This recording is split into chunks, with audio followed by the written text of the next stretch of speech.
Today is indeed the first, and we're a little low light down there. The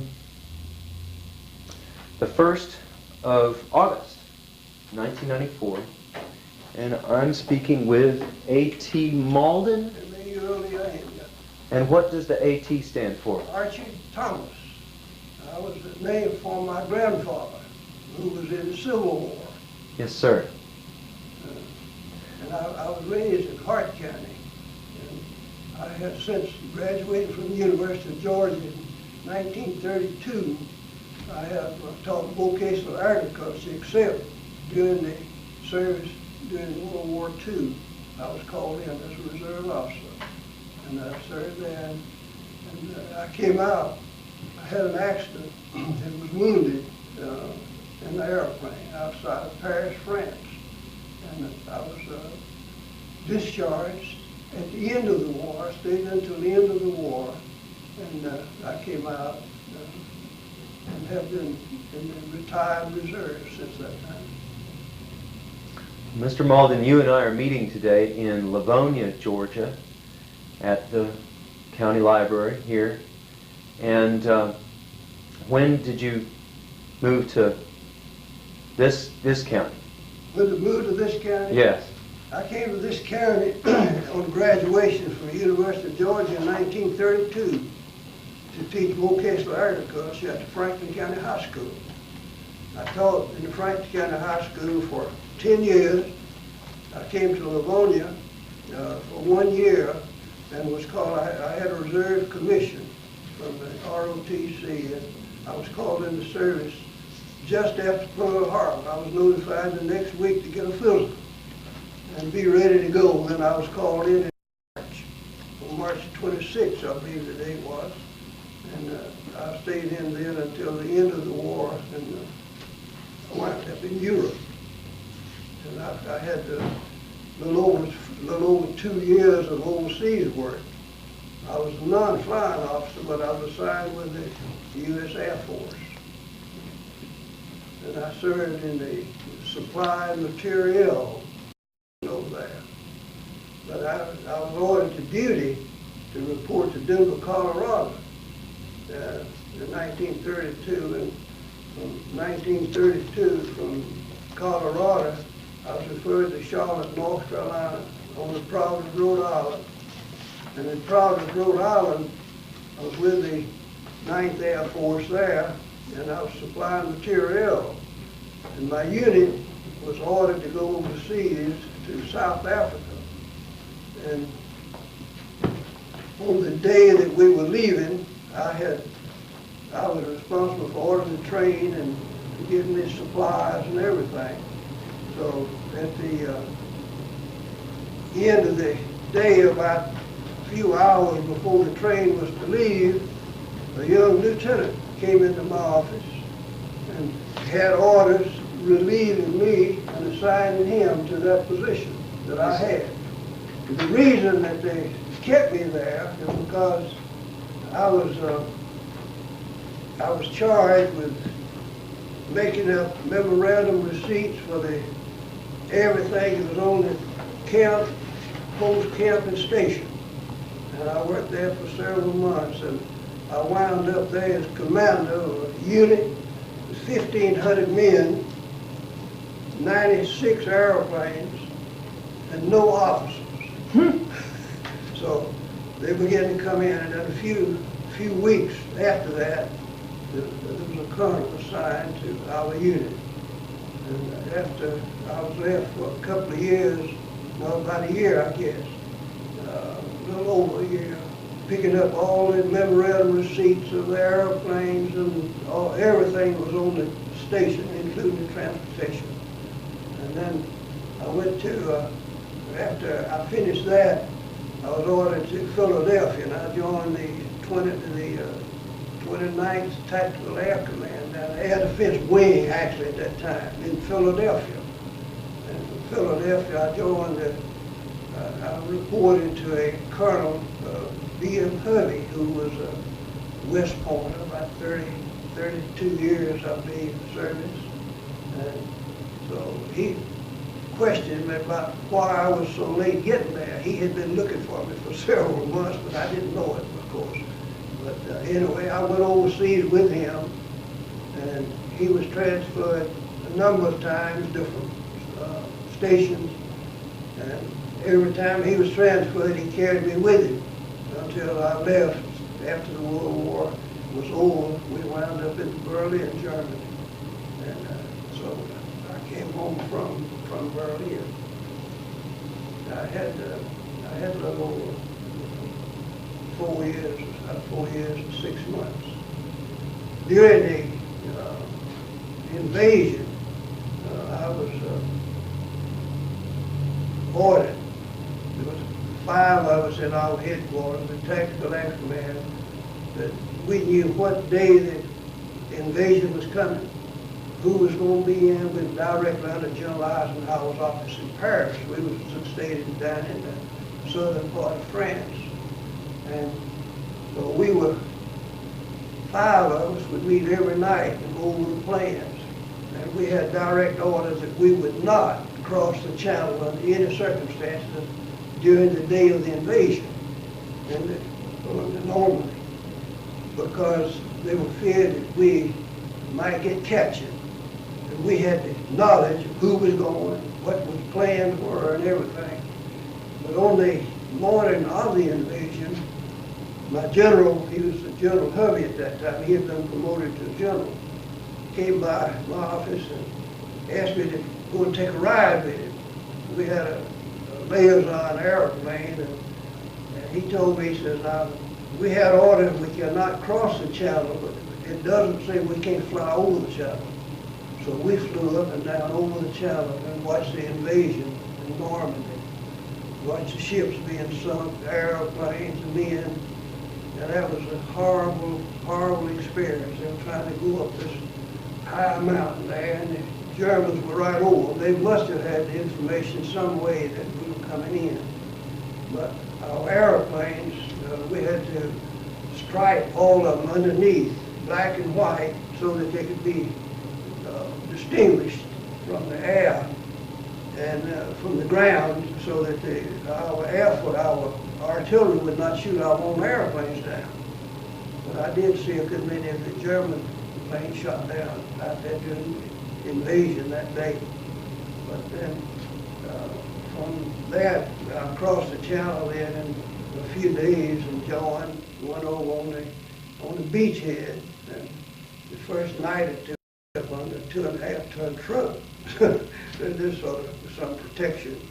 But anyway, we wound on up, and right out of Paris, I had to do a lot of liaison work between the supply material divisions, and try to keep our airplanes moving.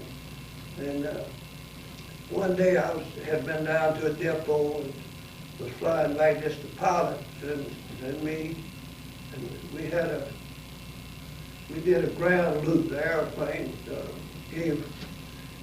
it locked when we came in, and we did a ground loop, and we were right out of Paris at that time, and as a result of that, I got 4 vertebrae fractured up in my neck, and I still, as of this day, I have to get in traction every day, and I have an 18-pound weight that I have to get. I had it rigged where I can sit in the door facing and sit it, so I have to stay in that traction every day now. And if nerves get caught in this fracture area, then I have to get in traction more than once a day. But and going back to the service there, we wound up on up when we got ready to cross the Rhine River. Well, we had quite a difficult time there because we could not get enough trucks to move our equipment, and we had to take it piecemeal. But then we'd ship some, then we'd set up in headquarters. We did what we call a leapfrog operation. We would fighter aircraft, and we would set up here and they would fly out of there and get airplane cover until we ready to move on up. Then we had a leapfrog. We let that one operate until we set up another one farther up into the lines. And then on a certain hour that day, then the operation would shift from this one up to that one. So we wound up in that. I crossed the Rhine River on a pontoon bridge in a Jeep. And it was some experience going in. And then when the war was over, we were ordered we were ready to go into Berlin, actually. And we were ordered by General Eisenhower's headquarters that we would not go into Berlin with the Russians. We would give them the opportunity of coming through, because really our interpretation was that they thought they would be more harsh and tear up more than we might. Mm-hmm. And I think that was the reason that they did that. But then when the war was over, they divided the Berlin area into sections. And the American sector was in the Gatow area to start with. And so when we went into Berlin, I was in the second airplane that landed, the American plane landed into Berlin. My general was in the first one, and then he had gone in an hour or so before I went in. And so I had an experience after we landed at the Gatow Airport, which is a suburb of Berlin. This Jeep pulled up to the airplane. We were unloading, and there's a Russian woman or girl said the general wanted to see me. Well, I didn't know what the general was. I thought maybe it was mine. I didn't know first. I asked her, I said, General who? She said, well, the general, I couldn't call his name, Czechoslovakia or something of that nature. I said, well, where is he? He said, he's over in the operation tower. So I got in the Jeep with her and went over, and then it had the table was set up into a T. And so this general, he was sitting there behind the desk, and so she carried me around to sit down where I could sort of face him like I am you now. So he wanted to know what my business was. And I told him right quick. I said, I'm with the American forces that came in to occupy Berlin, and he wanted to know how long was I going to stay. I said, I came to stay. And so then he kind of smiled. But we operated right close by, and we moved on into Berlin proper then when that was, and so that Tempelhof Airport, and then we operated out of there until the war was over, actually. So we had units coming and going, of course. I ran up on several of the boys that I had known at the University of Georgia. Catfish Smith was one, and there's several the football players from the University of Georgia over there, Red Maddox or something. But anyway, it was some experience. So then when the war was ended at that time, my general, they were on a rotation basis. The one that had the sufficient number of years, they allowed us to come home. But our general called us all together and asked us, and he said this was in, I believe, in July, or August probably. I don't remember the exact date, but anyway, he said, General Eisenhower has promised me that I could go home by Thanksgiving. And said, I want you fellows to stay with me. You've been with me all these years. And so we did. We agreed, the four of us who was head of the departments. We did stay with him then until the war was over. But when we came home, this was when I began to have my really trouble that I had. My neck had been broken, and I had 4 vertebrae broken in the neck. And so I wound up then at Lawson General Hospital right in Atlanta there for about 5.5 months before they moved to Augusta.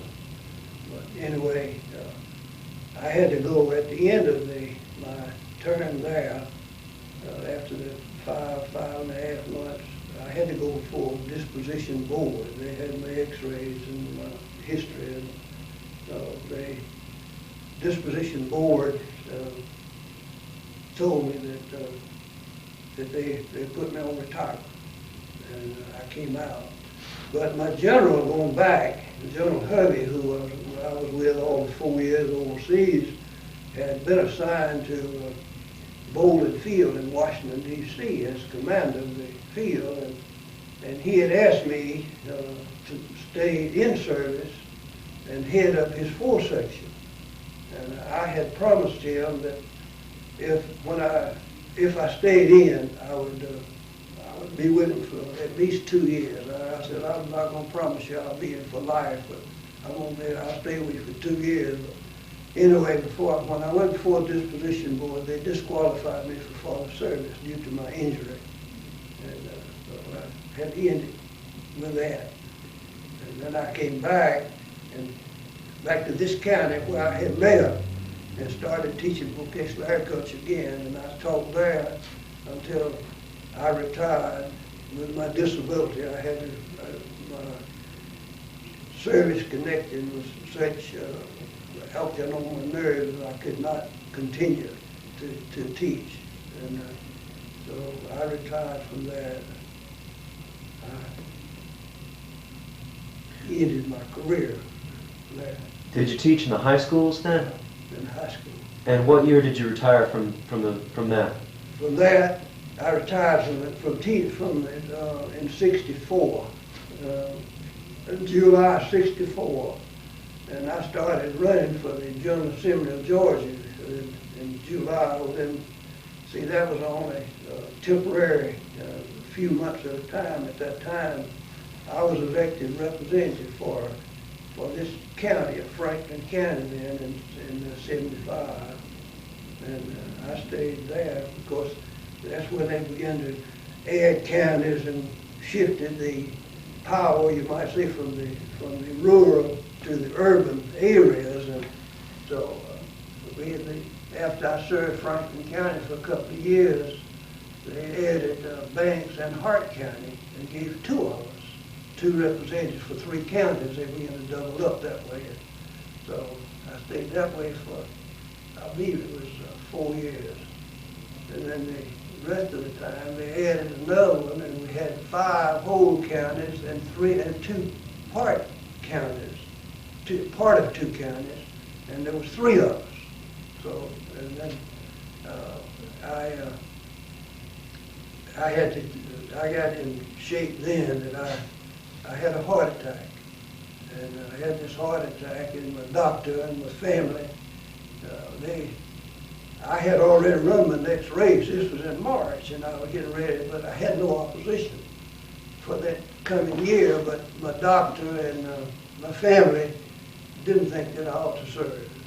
What year? So I did. That was in 75, really. So I dropped out. And I had a good friend then that I was in college with and in the military with, and we tended together, went to go to ROTC. And down in Musgrove, who at that time was head of the highway department. So he asked me to come down on a temporary basis and handle legislation for the highway department, because they were involved in so many different areas and phases of the whole system. And I agreed that my family and my doctor would agree that I could do what I did, and I went down and stayed with him just during the legislative sessions for 8 years. I handled legislation for them. And then I got out of there. And since then, I've just been going on, and that was in 75. No, 85. 85. So you were in the legislature from 75 to 85, and then you did some legislative work. I was in the legislature from 65. 85, counting the 20 years. I was actually in the legislature and liaison for the department. I actually served 20 years. That's what And the Department of Transportation liaison work was pretty much 75 to 85? I handled that legislation. Mm-hmm. I could not go on the floor of the House, but my job was to try to explain our bills and financials and everything to the members of the House, because I had been in there with them. And so that was my job, is to try to get legislation passed for the highway department. And I worked with them under Mr. Tom Mauldin for 8 years there. In other words, I had 18 years total now with the legislature. And have you farmed all this time? Is that what? No, I haven't. Since that time, since I came out, I have been involved in been a lot of different activities. The main thing, I've served on the hospital retirement board. I'm in the hospital administrative board of Colorado Hospital, and I've been doing that ever since then. So I had a good many little jobs that I take, but I haven't worked anything regular since that time. What would you do when the legislative season was off? Yes. The jobs that I had is just with the hospital, teacher retirement. There was a lot of things that come along. In other words, I could get a lot of jobs that didn't pay anything. Mm-hmm. Mm-hmm. No problem. But anyway, I enjoyed it. It gave me something to do, and I don't continue with a lot of them. Now, of course, I was involved with my church affairs also. Which church? Well, I belong to the United Methodist Church in Carnegie, and I still belong there. And I've lived in Franklin County ever since I graduated from the university in 1932. Let's go back to that era. Do you remember where you were when the war broke out? Yeah, I was here at Lavonia. And see, as I said, I had a reserve commission. I was commissioned in 32, and this was in 42. But then I had orders in immediately after Pearl Harbor started to get a physical.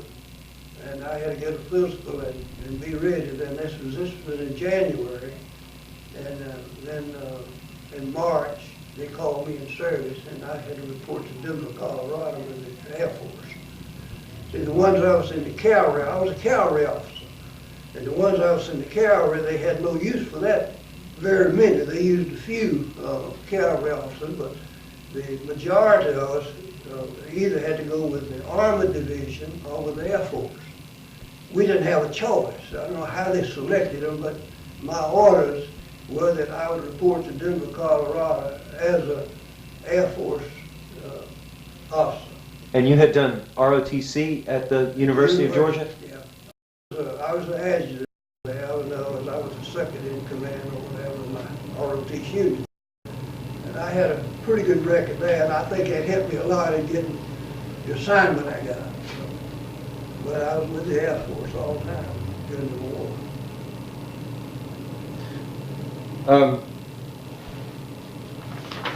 And when did you go overseas with the Air Force? We went overseas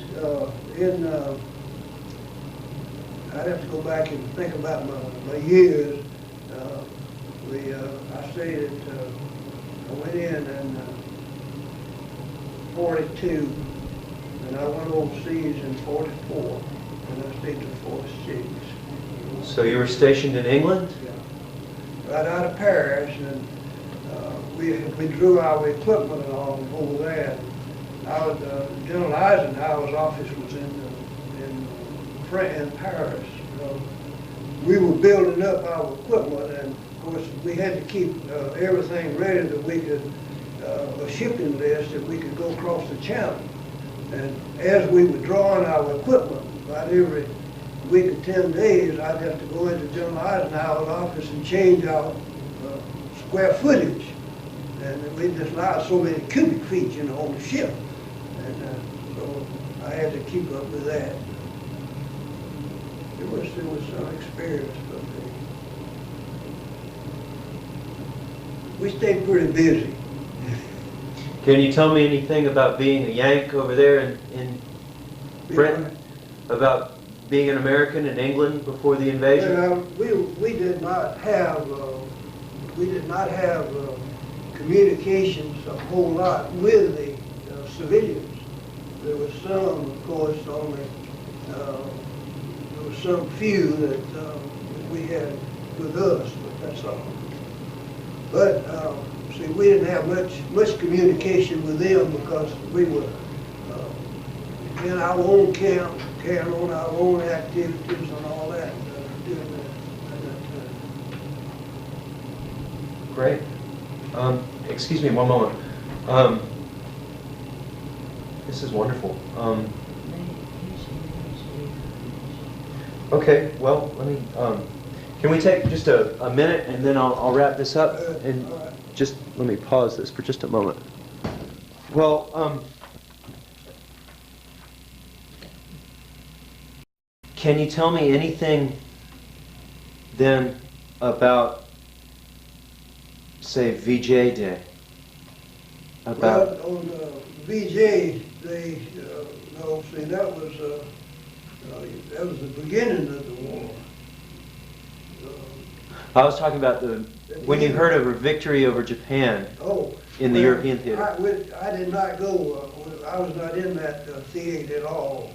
We were ready to go over there when the war ended. See, we were still in Berlin, and so we did not have to go. I did not go to the Pacific at all.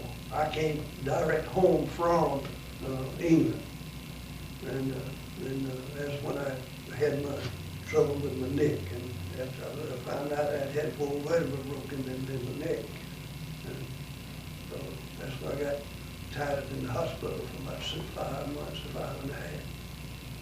Well, let me ask you this. If there was something you could leave behind about that time in our history for a younger generation, if you were speaking to an audience of younger people about World War II era, what would you sum up for their memory about that?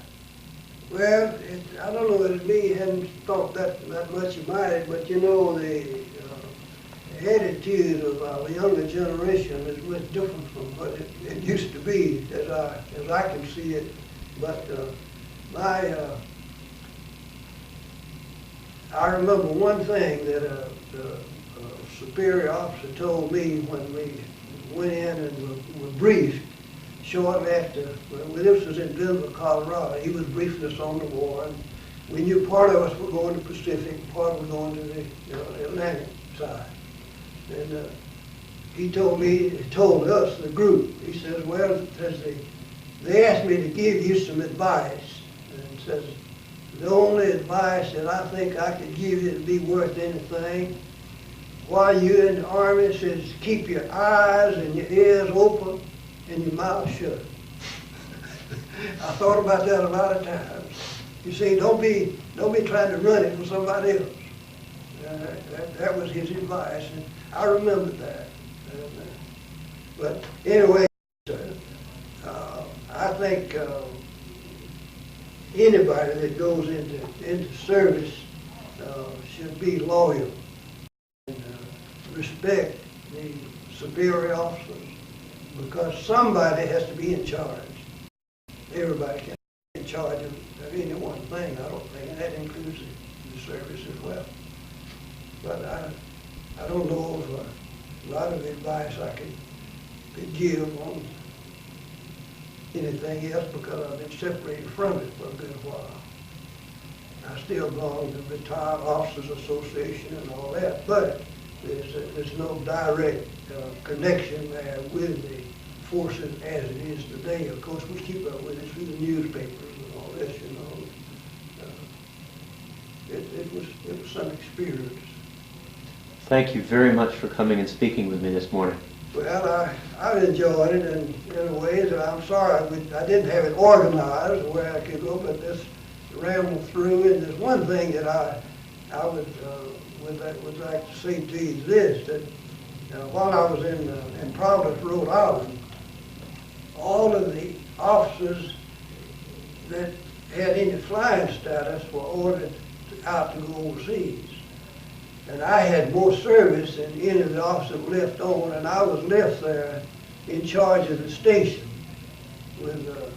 And I had my baggage packed and everything to go, but then I was pulled out, I told you a while ago.